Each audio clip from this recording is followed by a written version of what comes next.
칠칠절, 칠칠절의 기준은 초실절이에요. 그러니까 초실절날 첫 열매를 하나님께 드리고, 이제 이게 이 가운데 무교절이 다 지나가 집으로 돌아갈 거 아니에요. 그렇죠? 무교절이 다 끝난 다음에 집으로 돌아가요. 집에 들어가면 밭에 이제 보리가 막 익기 시작할 수도 있어요. 그러면 그 보리를 갖다 추수합니다. 자기 먼저 추수해요.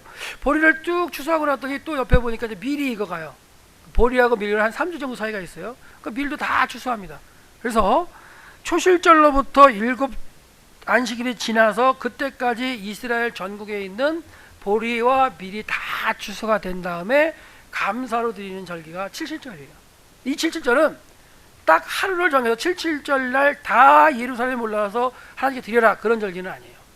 각자 추수하는 시기가 지역마다 틀리기 때문에 그때그때 자기가 추수한 걸 가지고 성전에 올라서 드리면 돼요.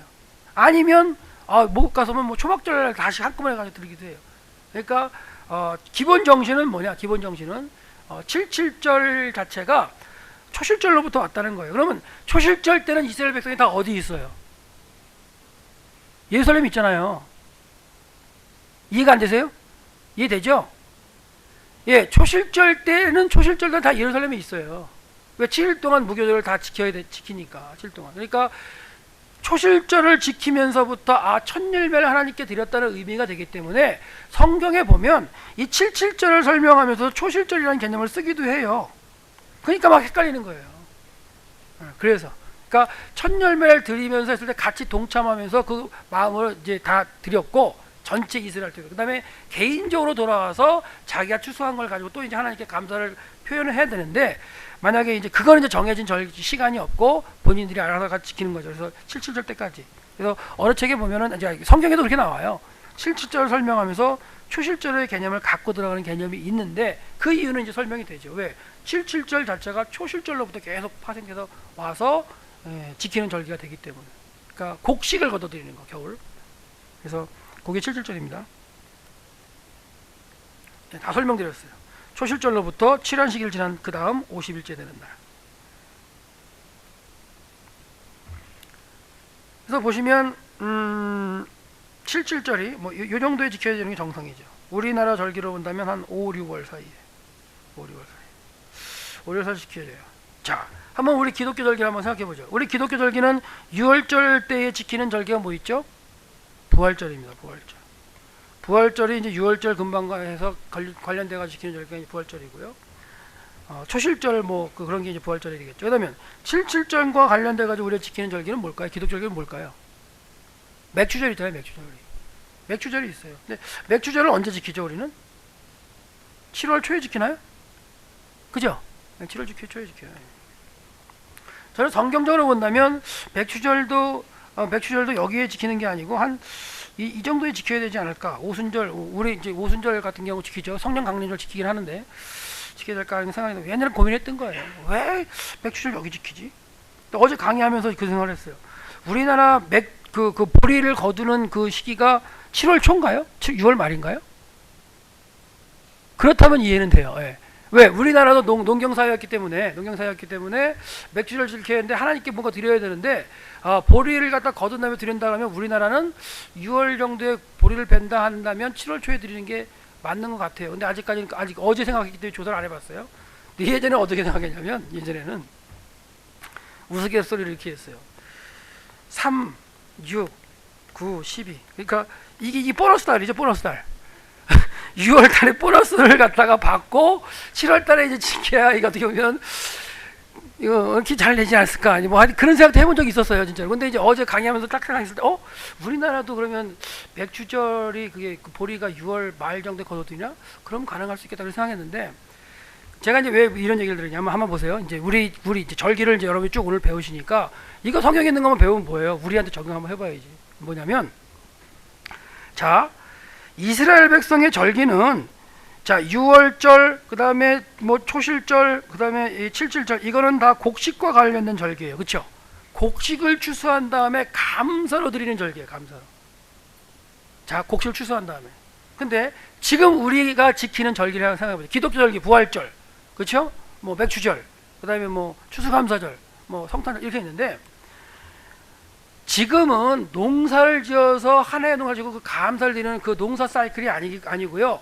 한 달에 한 번씩 월급을 받잖아요. 그래서 이게 제가 고민한 거예요. 제가 신대원 들어왔을 때 다 사연이 있으시겠지만 저도 사연이 있는 사람이거든요.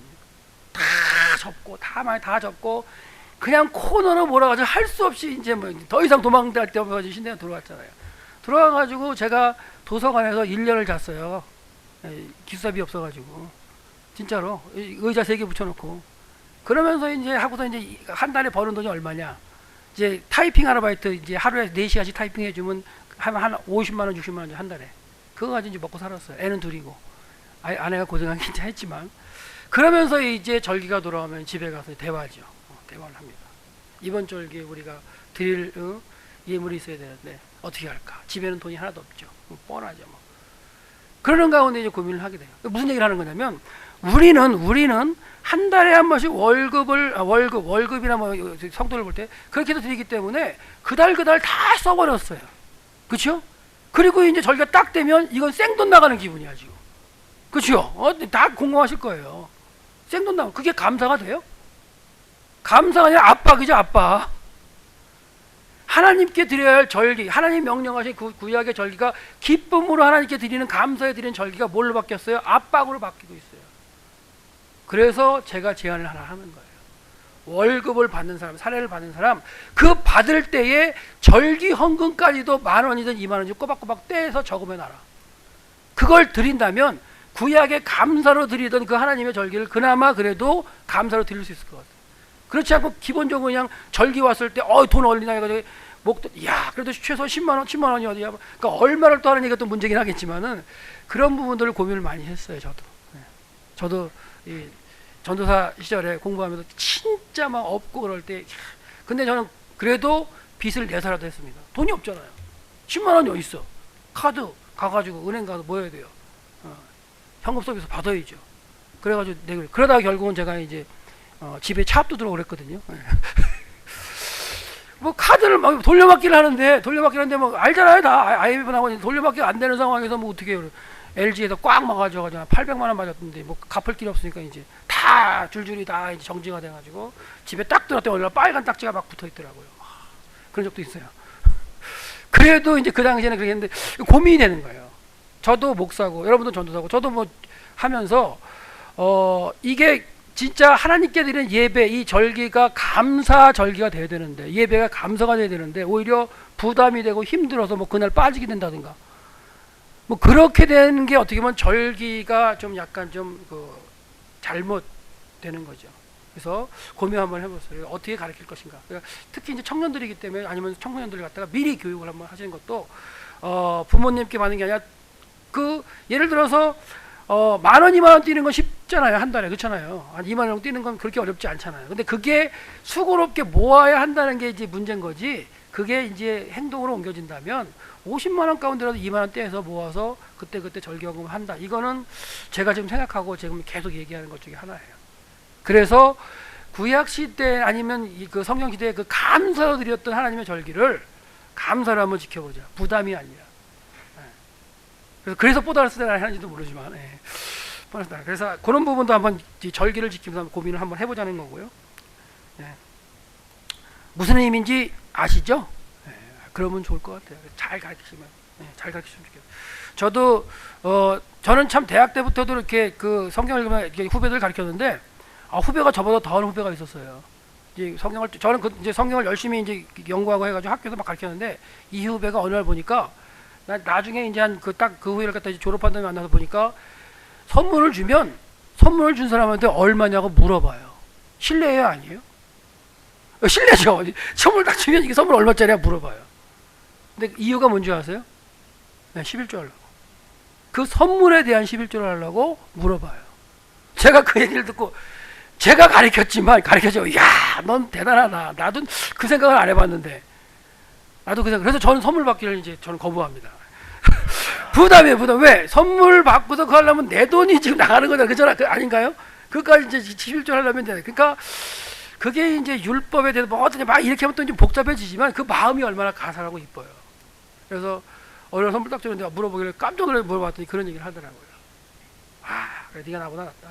그런 생각도 했었는데 하여튼간 하나님께 드리는 게 즐거움으로 드려야 되는데 헌금이 즐거움이 돼야 되는데, 이게 예배 드리고 드리는 것이 즐거움이 아니라 이게 어떤 힘들고 어렵고 자꾸만 생각하게 만드는 이런 거라면 의미가 참 퇴색되는 것 같아요. 그래서 저는 과부의 두 랩돈도, 이게 좀 신약 시간 아니지만 과부의 두 랩돈도 있는 것 가운데 다 드렸다 이렇게 보지는 않아요. 저도 이제 이걸 나중에 한번 설명하겠지만, 들을 시간이 있겠지만은, 과부의 두 랩돈이요 지금으로 하면 1,000원 정도밖에 안 돼요. 1,000원.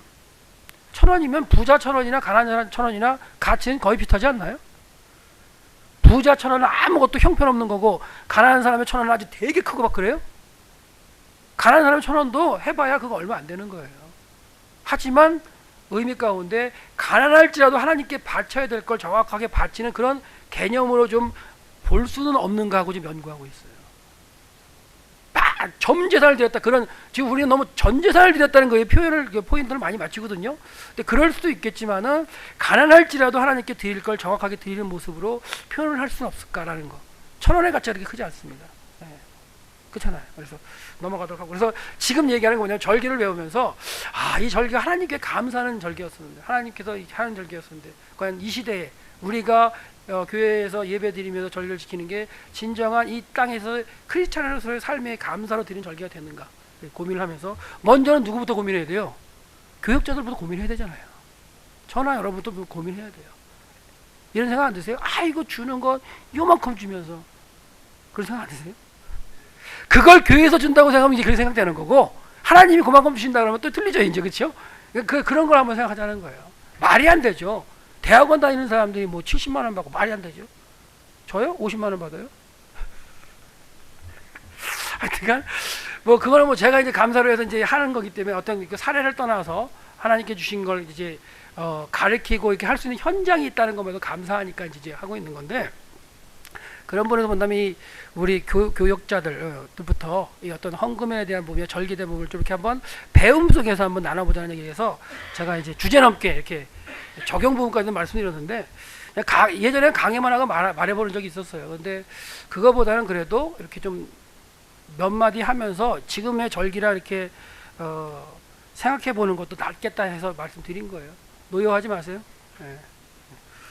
자, 그래서 7절 계속, 그럼 지금 이제 모습 보시면 7절에서 보리하고 이제 밀을 걷어들이는 장면이 나오죠. 네, 감사로. 근데 이제 유대교에서는 이게 모세가 시내산에서 율법을 받은 날로 이제 전승 가운데 있어요. 네. 그것도 뭐 그들의 전승이니까 꼭 뭐 아니라고 할 필요는 없고요. 시일에마도 이거에 동조를 하거든요. 모세경을 쓰는 사람. 그래서 이제 6월절은 유대 민족의 탄생의 날이라면 7절은 종교의 탄생이다, 율법을 받은 날이다, 이렇게 이제 얘기를 하고 있어요. 그리고 이제 이게 헬레니즘 시대를 이제 중간 시대, 성경에 이제 나타나는 말라기 이후로 예수님 오시기까지 그 중간 시대를 지나면서 이제 오순절이라고 이제 바뀌면서 예수님 당시 때는 오순절이라고 이제 통용이 되는 거죠. 예. 성령 받은 날이었고요. 그래서 셰일리버의 책에 보면 이렇게 나와요. 50일째 되는 날에 이렇게 계산하는 법이 나오는데, 제가 아무리 그 책을 읽어보고 성경을 봐도 셋째 달 3일에 시내광야에 도착했다는 근거는 없어요. 한번 찾아도 근거는 없는데, 하여튼간 뭐 이렇게 해서 50일째 되는 날 받았다고 얘기를 하고요. 저도 이제 50일 계산해 봤죠. 그래서 여러분 나중에 한번 이거 파워포인트 있으시니까 보세요. 저는 50일 날째 되는 날 하나님께 올라가서 10계명을 받았다면 계산을 해봤죠. 성경의 근거로 봤을 때 가능할까 해서 가능하다는 저는 결론을 내렸어요. 저도 뭐라고 그러냐면, 호데시라는 단어를 갖다 하면서, 이게 뉴문 초승달 개념이거든요. 근데 초승달이 과학적으로 천문적으로 2일날 밤에 떠요. 이렇게 본다면 이제 50일을 맞춰갈 수 있는 계산은 근거는 되죠. 이런 얘기는 셰일리버처는 없어요. 사실 그냥 3일날 받았다는 얘기만 나오고요. 그래서 결국 하나님께서 모세를 통해서 50일째 되는 날, 출애굽해서 50일째 되는 날 이제 주셨다는 개념으로 가면 되겠고요. 이건 넘어가겠습니다. 넘어가서 보시고요. 전통적인 시내산 모습이고요. 하나님께서 이제 강림하실 때, 이제 강림하셔서 3일째 되는 날 다시 이제 강림하셔서 할 때, 우레와 번개와 빽빽한 그늘 속에 나팔 소리가 심히 크게 나고 시내산의 연기가 가고, 이렇게 임한 신이 없었죠. 그래서 두려워했고, 백성들은 이제 막 두려워하니까 하나님께 내가 너희를 칠까 두려니까 내려가라, 모세만 올라오라 해서 그 과정 가운데 하는 가운데 이제 하나님께서 십계명과 여러 가지 이제 율법 주시고, 무교절, 맥주절, 수장절 지키도록 명하셨고요. 이 맥주절은 뭐랑 똑같아요? 칠칠절하고 똑같고요. 나중에 가면 오순절로 가는 걸로 같습니다.